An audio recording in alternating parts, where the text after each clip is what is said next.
अस्सलाम वालेकुम।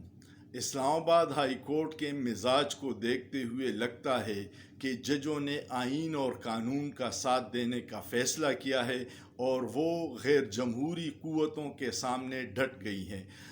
दो तीन केसेस बहुत अहम थे। एक तो इस्लामाबाद के 3 हलकों का इलेक्शन ट्रिब्यूनल का केस था।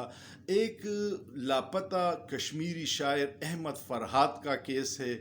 और एक आज टेरियान वाइट इमरान खान पे जो एक गलीज़ केस बनाया गया था उनके मुखालिफों ने, वो केस था। उन सारे केसेस में जो समातें हो रही हैं उसको देखते हुए अवाम को ये उम्मीद बंदी है कि अदलिया आहिस्ता आहिस्ता अपनी साख बना रही है और वो जो प्रेशर था, जो 6 जजों ने ख़त लिखा था, उस दबाव से वो बाहर आ रही हैं क्योंकि फ़ैसले आइन और कानून के मुताबिक होते हैं। जस्टिस मोहसिन अख्तर कियानी ने लापता शायर अहमद फरहाद के मामले में बड़ा सख्त मौक़िफ़ अपनाया था और उन्होंने आज सेक्रेटरी दिफा और सेक्रेटरी इंटीरियर को बुलाया था। सेक्रेटरी इंटीरियर तो आ गए थे, सेक्रेटरी दिफा नहीं आए थे। और वजारत दिफा की तरफ से एक ब्रिगेडियर साहब आए थे। उन्होंने कहा था कि हमने ISI से पता किया है, उनके पास नहीं है। लेकिन उसकी जो बीवी है अहमद फरहाद की, वो कोई और कहानी सुना रही है। उसने कहा कि हमें जुमेरात को ISI के दफ्तर से फ़ोन आया था मेरे शोहर के फ़ोन नंबर से, और उन्होंने ये ऑफ़र की थी कि अगर आप अपना ये केस हाई कोर्ट से वापस ले लें पिटीशन, तो हम इसको हफ्ते को रिहा कर देंगे। लेकिन उन्होंने 3 ड्राफ्ट हमें भिजवाए, उसकी बीवी का दावा है, और उसमें ये कहा था कि आप उसमें ये लिखेंगे कि ये अपनी मर्ज़ी से कहीं चला गया था, लापता नहीं हुआ था।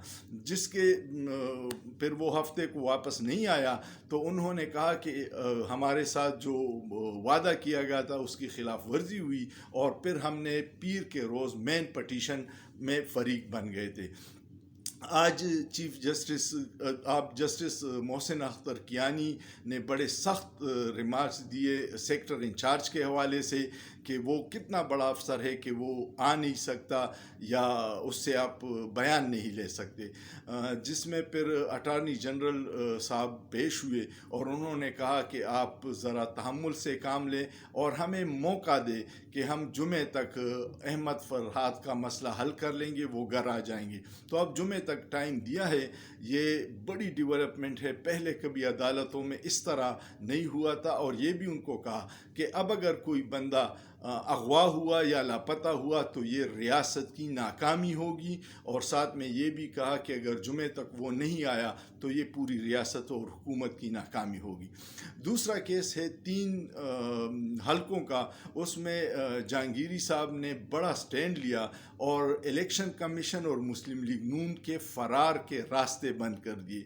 उन्होंने कहा था कि जिनके पास फॉर्म 45, फॉर्म 46 और फॉर्म 47 है, वो अपने एफिडेविट के साथ जमा करें, और रिटर्निंग अफसरों को भी बुलाया था लेकिन वो कल नहीं आए थे, जिस पे बहुत सख्त बरहमी का इजहार किया और अटार्नी जनरल से कहा कि उनके ख़िलाफ़ मुख्तलिफ़ चैनल्स PTV, जियो और मुख्तलिफ़ TV चैनल्स पे और अखबारात में इश्तिहार दे दें कि वो नेक्स्ट पेशी पे आए। अगर नहीं आए तो फिर हम उनकी गिरफ़्तारी के वारंट जारी करेंगे।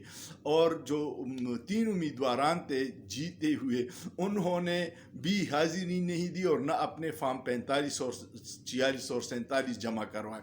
इसके जवाब में जहांगीरी साहब ने कहा था कि अगर मुझे पता चला कि इसमें किसी ने 2 नंबरी की है तो उसकी सज़ा जेल है, और हम अगर फ़ॉरेंसिक करवाना बाहर के मुल्क से भी हुआ तो हम इसकी फ़ॉरेंसिक करवाएंगे। ये बहुत बड़ी डेवलपमेंट है।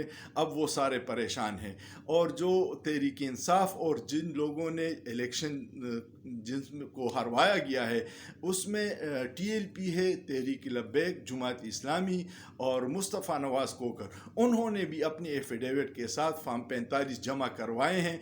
वो उनके और तहरीक इंसाफ के मिलते हैं कि ये ओरिजिनल है, और उसमें जो तहरीक इंसाफ है वो बहुत बड़े मार्जिन से जीत चुकी है। इस समाज से एक दिन पहले पतन जो है एक गैर सरकारी तंजीम है, उसने ऑडिट रिपोर्ट ڈان نیوز میں شائع کی تھی، جس میں انہوں نے کہا تھا کہ تقریباً 90% جو ہمارے پاس تصدیق شدہ فارم 45 ہیں، اس کے مطابق 50 سے 70 ہزار کی لیڈ سے یہ تینوں نشستیں تحریک انصاف جیت چکی ہے۔ یہ بہت بڑی ڈیولپمنٹ تھی، اور اس میں اب نیکسٹ 27، 28 اور 29 کو علیحدہ علیحدہ ہر ایک حلقے کی سماعت ہوگی۔ تیسرا جو کیس تھا، جو اربوں روپے کی، کروڑوں روپے کی انویسٹمنٹ عمران خان کی مخالفین نے کی تھی، وہ آج بالکل بڑھ گیا کیس، وہ ٹیریان وائٹ کا تھا۔ اس کیس میں بڑے ثبوت اور پروپیگنڈا کیا گیا، میڈیا کو پیسے کھلائے گئے، اور ایک گمنام شخص ہے جو اتنا معروف بھی نہیں ہے، اس نے 1.5 کروڑ کا ایک وکیل کیا ہے۔ پہلے تو FBI کو اس سے پوچھنا چاہیے کہ تمہارے روزگار کیا ہے جو تم ایک وکیل کو، میاں داؤد اور ان لوگوں کو 1.5 کروڑ روپے دے رہے ہو۔ یہ کیس اسٹیبلشمنٹ اور مخالفوں کا عمران خان کو بدنام کرنے کے لیے بنایا گیا تھا، اور یہ 1 سال سے پینڈنگ تھا۔ اس میں ہوا یہ تھا کہ 3 رکنی بینچ نے، جس میں جسٹس عامر فاروق تھے، جسٹس محسن کیانی تھے اور جسٹس ارباب طاہر تھے، انہوں نے جب کیس سنا تو 2 ججوں نے کہا کہ یہ قابل سماعت ہی نہیں ہے، لیکن جسٹس عامر فاروق نے پھر انہوں نے وہ فیصلے جب سنانے سے انکار کیا، تو جسٹس محسن اختر کیانی اور جسٹس ارباب طاہر نے وہ کیسے انٹرنیٹ پہ اپلوڈ کیے، جس کو پھر عامر فاروق صاحب نے وہاں سے ہٹوا دیا اسلام آباد ہائی کورٹ کے ویب سائٹ سے، اور پھر اس بینچ کو تحلیل کیا۔ آئین میں ہے کہ جب بینچ بن جائے تو جب تک وہ جج خود انکار نہ کرے، پھر اس بینچ کو تحلیل نہیں کیا جا سکتا جب وہ کوئی فیصلے پہ پہنچ جائے۔ آج جب وہ آ گیا کیس، آج 3 رکنی بینچ تھے، جس میں جہانگیری صاحب تھے، ارباب طاہر تھے اور جسٹس سمن رفت تھی۔ ان کے سامنے اٹارنی وکیل صاحب پیش ہوئے، تو انہوں نے جب بات کرنی چاہی تو جج صاحب نے کہا کہ یہ تو پہلے ہی 2-1 سے مسترد ہوا ہے، تو کیا اس کی کوئی قانونی حیثیت ہے؟